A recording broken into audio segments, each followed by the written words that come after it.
పాకిస్తాన్ పైన మేము ప్రేమ, Pakistan cease fire అనగానే మనం సీజ్ ఫైర్ అంటాం, పాకిస్తాన్ శాంతి చర్చలు అంటాం. వాళ్ళు ఏం చెప్తే అది వాళ్ళకు అడుగులకు మడులు వస్తూ ఉంటాం, వాళ్ళకి బాంచగిరి చేస్తూ ఉంటాం. మధ్య భారతంలో ఒకే ఒక్కడు డీకే సహా 6 రాష్ట్రాల ఉద్యమానికి ఒకే సిబిసిసి సభ్యుడు. ఎన్కౌంటర్లు, లొంగుబాట్లతో మావోయిస్టు పార్టీ కుదేలు. మొత్తం కేంద్ర కమిటీ 5 సభ్యులకే పరిమితం. 3 తెలంగాణ, 2 బీహార్, జార్ఖండ్. దేవ్జీ చేతిలోనే పార్టీ భవిష్యత్తు అంటూ చూస్తున్నాం. సో దేవ్జీ చేతుల్లోనే పార్టీ భవిష్యత్తు ఉన్నట్టుగా చాలా స్పష్టంగా తెలుస్తోంది. సో మొత్తానికైతే ఆయనే ఇప్పుడు ప్రధాన కార్యదర్శి, తిరుపతి అలియాస్ దేవ్జీ కదా, ఆయన తెలంగాణ ప్రాంతానికి సంబంధించిన వ్యక్తి. ఆయన ఇప్పుడు మావోయిస్టు పార్టీకి కీలకంగా ఒకే ఒక్కడుగా నిలబడి కలబడుతున్నాడట.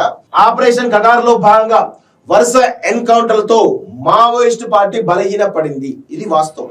సో మేము కూడా చెప్తా ఉన్నాం, మావోయిస్టు పార్టీ ఖచ్చితంగా ఇక్కడ భారతదేశ రాజ్యాంగానికి విరుద్ధంగా మీ యొక్క కార్యకలాపాలు ఉన్నాయి కాబట్టి మీరు ప్రజాక్షేత్రంలోకి వచ్చి మీరు కొట్లాడాలి అని మేము కూడా కోరుతా ఉన్నాం. ఆ దిశగా మీ ప్రయత్నాలు జరగాలని చెప్పేసి కూడా మేము ఎప్పటి నుంచి కూడా రిక్వెస్ట్ చేస్తా ఉన్నాం. కానీ ఇలా ప్రజల నుంచి కూడా మీకు మద్దతుగా ఉన్నారు. ఎందుకంటే మీరు ఏదో స్వార్థం కోసమో లేకపోతే మీ జీవితాలను ఏదో 100,000 కోట్ల సంపాదించడం కాదు కదా. ఇప్పుడు ఇక్కడ ఉన్నటువంటి రాజకీయ నాయకులేమో ప్రజాసేవ పేరిట 100,000 కోట్ల రూపాయలు సంపాదిస్తున్నారు. మీరేమో నిస్వార్థంగా ప్రజల కోసం పనిచేస్తూ ఈరోజు ప్రాణాలు అర్పిస్తా ఉన్నారు. ఇలాంటి పరిస్థితి రావద్దు. మీలాంటి వాళ్ళు రాజకీయాలకు వచ్చి ప్రజాసేవ చేస్తే బాగుంటుంది.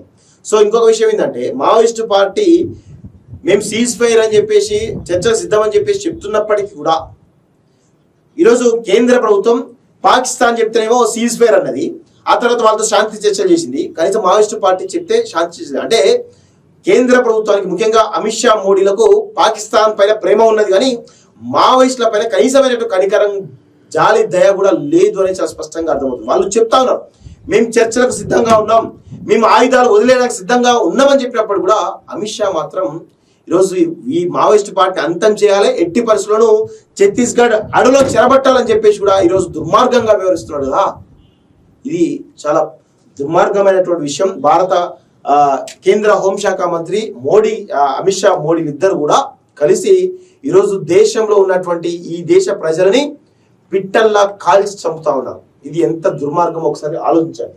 ఎదురు కాల్పుల్లో పార్టీ ప్రధాన కార్యదర్శి బసవరాజు అలియాస్ నంబాల కేశవరావు, సిసి సభ్యుడు కట్టా రామచంద్రతో పాటు సిసి మెంబర్, మిలిటరీ చీఫ్ మనావి హిడ్మా తదితర అగ్రనేతలు చనిపోవడంతో పార్టీకి తీవ్ర నష్టం వాటింది. మరోవైపు సిసి సభ్యులు మల్లోజుల వేణుగోపాల్ అలియాస్ సోను, తక్కెలపల్లి వాసుదేవరావు అలియాస్ ఆశన్న పెద్ద ఎత్తున తన అనుచరులతో కలిసి ఆయుధాలు వదిలి లొంగిపోవడంతో పార్టీ పూర్తిగా కుదేలైపోయింది. ఈ క్రమంలోనే ఒడిశాలోని కంధమాల్ జిల్లాలో తాజాగా జరిగిన ఎన్కౌంటర్ లో కేంద్ర కమిటీ సభ్యుడు హనుమంతు అలియాస్ గణేష్ సైతం ప్రాణాలు కోల్పోయారు. దీంతో ప్రస్తుతం మావోయిస్టు పార్టీ కేంద్ర కమిటీలో 5గురే మిగిలారు. వీరిలో ముప్పాల లక్ష్మణరావు అలియాస్ గణపతి, మల్లా రాజిరెడ్డి అలియాస్ సంగ్రామ్, తిప్పిరి తిరుపతి అలియాస్ దేవ్జీ, తెలంగాణ వాళ్ళు కాక మిసిర్ బేస్రా అలియాస్ సాగర్, పతిరామ్ మాంజీ అలియాస్ అనంద్ బీహార్, జార్ఖండ్ లో చెందినవాళ్ళు. ఒకప్పుడు 20 మందికి పైగా కేంద్ర కమిటీ సభ్యులతో 5 పొలిట్ బ్యూరో సభ్యులతో సమర్థవంతమైన నాయకత్వం కలిగిన మావోయిస్టు పార్టీ నేడు కేవలం 5 సభ్యులతో కమిటీతో అత్యంత బలహీనంగా మారింది. ఇప్పటికే బలగాల ఫోకస్ అంటూ చూస్తా ఉన్నాం.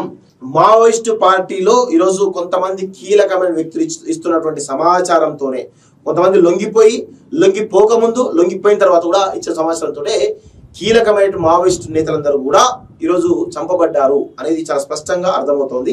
సో ఇది మావోయిస్ట్ పార్టీ చాలా ఎదురు దెబ్బ తింటా ఉంది. ఇప్పటికైనా కానీ వాళ్ళు లొంగిపోతే ఇంకా బాగుంటుంది అనేది మా యొక్క అభిప్రాయం. కానీ లొంగిపోయే అవకాశం కూడా లేదు. ఎందుకంటే లొంగిపోవడం కాస్త కూడా వాళ్ళని ఎన్కౌంటర్ చేసి చంపేస్తున్నారు. అంత దారుణమైన పరిస్థితి. ఇప్పుడు ఇడ్మా పరిస్థితి అదే కదా. మన ఎవరైతే మన చనిపోయి దాదాపు 70 సంవత్సరాల వయసులో ఉన్న వ్యక్తిని కూడా ఘోరాతి ఘోరంగా చంపేసారు. పాపం ఎంత దారుణంగా పిట్టల్లా కాల్చి చంపుతున్నారో ఒకసారి తెలంగాణ సమాజం కానీ భారతదేశ సమాజం కానీ ఆలోచించాలి. వాళ్ళు ఎవరో కాదు కదా, ప్రజల కోసం పనిచేస్తున్న వాళ్ళు కదా. వాళ్ళ పైన కనీసం కనికరం చూపి లొంగిపోమని చెప్పాలి కదా, చర్చలకు రమ్మని చెప్పాలి కదా.